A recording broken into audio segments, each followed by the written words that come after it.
সৰুৰে পৰা আমি এটা কথা শিকি আহিছোঁ যে শূন্যৰে কোনো অংক বা সংখ্যাকেই ডিভাইড কৰিব নোৱাৰোঁ। এয়া বেছিক নিয়ম। কিন্তু আপোনাৰ মনৰ এটা প্ৰশ্ন আহিছেনে, শূন্যৰে কোনো সংখ্যাকেই কিয় ডিভাইড কৰিব নোৱাৰোঁ? ইয়াত এটা ইতিহাস আছে। আজি আমি ব্ৰহ্মগুপ্ত, দ্বিতীয় ভাস্কৰ আৰু ৰামানুজনে কৰা ৰিচাৰ্চৰ ওপৰত আলোচনা কৰিম। বহু পুৰণি সভ্যতাবোৰে যেনে গ্ৰীক সভ্যতাই পুৰণি কালত শূন্যক একো নোহোৱা বুজাবলৈহে ব্যৱহাৰ কৰিছিল, অৰ্থাৎ নাথিংনেছক বুজাবলৈ। কিন্তু ব্ৰহ্মগুপ্তই ৭ম শতিকাত শূন্যক এটা সাধাৰণ অংকৰ ৰূপত দেখিছিল। তেওঁ ডিফাইন কৰিছিল যে কোনো সংখ্যাৰ লগত শূন্য যোগ বা বিয়োগ কৰিলে সেই সংখ্যাটোৱেই পোৱা যায়, কিন্তু কোনো সংখ্যাক শূন্যৰে পূৰণ কৰিলে বা হৰণ কৰিলে শূন্য পোৱা যায়। ইয়াতেই চৰ্চাৰ বিষয়টো আহি পৰে। কোনো সংখ্যাক শূন্যৰে হৰণ কৰিলে শূন্য সঁচাই পোৱা যায়নে? চাওক, ধৰা হ'ল আমাৰ লগত 10টা কলম আছে আৰু এই কলমখিনি 5জনক ভগাই দিব লাগে। তেনেহ'লে এজনে 2টাকৈ কলম পাব, নহয় জানো? এই কলমখিনি দুজনৰ মাজত ভগাই দিব লাগিলে আমি 10ক 2ৰে ভগাম, তেতিয়া প্ৰত্যেকেই 5টাকৈ কলম পাব। কিন্তু যদি 10টা কলম 0জন মানুহক ভগাই দিব লাগে, তেনেহ'লে আমাৰ উত্তৰ কি হ'ব? ইয়াত ভগাই দিবলৈ ভাগ লোৱা কোনোৱেই নাই যদি কলমখিনি কাক ভগাই দিম? এইটো কেছত কোনো চেঞ্চেই নহয়। ইয়াত একোৱেই ক'ব নোৱাৰোঁ আমি। গতিকে ব্ৰহ্মগুপ্তৰ শূন্যৰে কোনো সংখ্যাক হৰণ কৰিলে তাৰ উত্তৰ 0 হয় বুলি কোৱা, মানে এই ডিফাইন কৰাটো সত্য নহয়।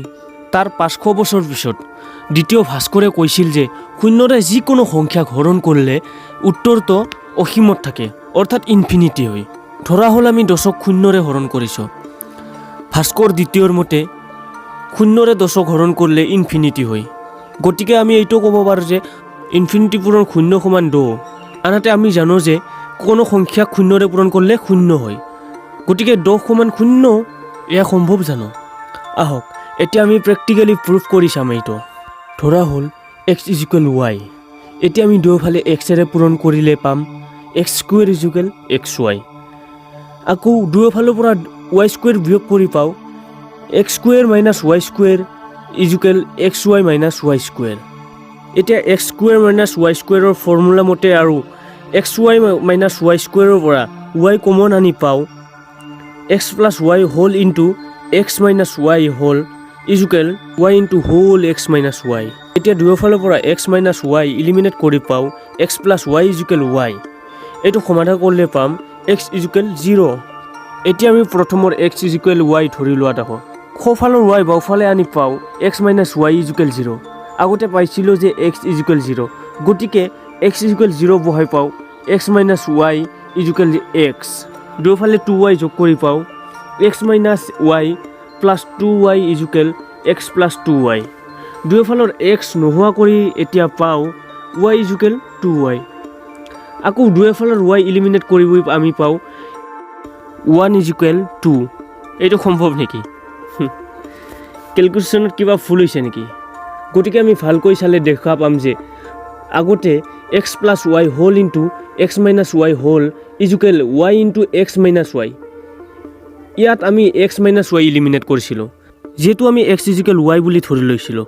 ইয়াত xৰ ঠাইত y বহাই দিলে আমি 0 পাম, আৰু এই 0ৰে আমি 0ক ইলিমিনেট কৰিছিলোঁ, অৰ্থাৎ 0ৰে আমি 0ক হৰণ কৰিছিলোঁ। এতিয়া চাওক, 0ৰে হৰণ কৰাৰ লগে লগে অংকটোত কিমান এটা ডাঙৰ ইৰৰ আহি পৰিল। x = 2 হৈ পৰিছে। সেই 0ৰে হৰণ কৰাটো সম্ভৱ নহয়। ই এক অদ্ভুত ধৰণৰ ৰিজাল্ট দিয়ে, নহয় জানো? যদি আমি 0ৰে কোনো এটা সংখ্যাক হৰণ কৰোঁ, গোটেই বিশ্বৰ মেথছৰ গোটেই ৰুলখিনি, যিমান প্ৰিন্সিপল আছে, গোটেইখিনি বেকাৰ হৈ পৰে। গতিকে 0ৰে কোনো সংখ্যাক হৰণ কৰাটো আনডিফাইণ্ড হৈ থাকে, অৰ্থাৎ আমি এইটো ক'ব নোৱাৰোঁ যে ইয়াৰ উত্তৰটো কি হ'ব।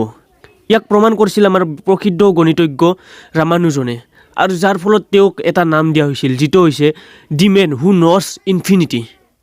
সেইজন মানুহ যিজনে অসীমক বুজি পায়। হেল্ল' ফ্ৰেণ্ডছ, শেষলৈ চাই আহিলা নে স্কিপ কৰি আহিছা? যি নহওক, মুঠতে আপুনি যদি ইয়ালৈকে শেষ কৰি আহিব পাৰিছা, তেনেহ'লে আপুনি নিশ্চয় কিবা বুজি পাইছে, আৰু নহ'লে ইণ্টাৰেষ্টিং লাগিছে যদি বুজি পোৱা নাই। আৰু যদি আপুনি বুজি পোৱা নাই, তেনেহ'লে এটা কথা আপুনি মনত ৰাখিব লাগিব যে আপুনি নাম্বাৰ ছিষ্টেমৰ বহু সৰু সৰু কথা আপোনাৰ বুজিবলগীয়া আছে, যিটো কম্পিটিটিভ এক্সামত বহু পৰিমাণে আহে।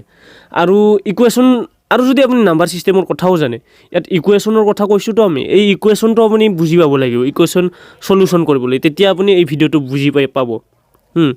আৰু নাম্বাৰ ছিষ্টেমটো আপুনি কমপ্লিট ভাল কৰি ল'ব যদি আপুনি কম্পিটিটিভ এক্সাম দি থাকে। ধন্যবাদ, এইখিনিয়ে আজি। বাকী শেষত আমি এইখিনিয়ে ক'লোঁ যে আপুনি নাম্বাৰ ছিষ্টেমৰ কথাখিনি ভালকৈ বুজি ল'ব আৰু আমাৰ চেনেলটো ছাবস্ক্ৰাইব কৰি ল'ব। ভিডিঅ'টো ভাল লাগিছে যদি আমি ভিডিঅ' 5টা, এইটো 6 নম্বৰ ভিডিঅ' হ'ল। এতিয়া আৰু আমি ভিডিঅ' দি থাকিম, চাওঁ কিমান আগবাঢ়িব পাৰোঁ না কি, নহয় জানো?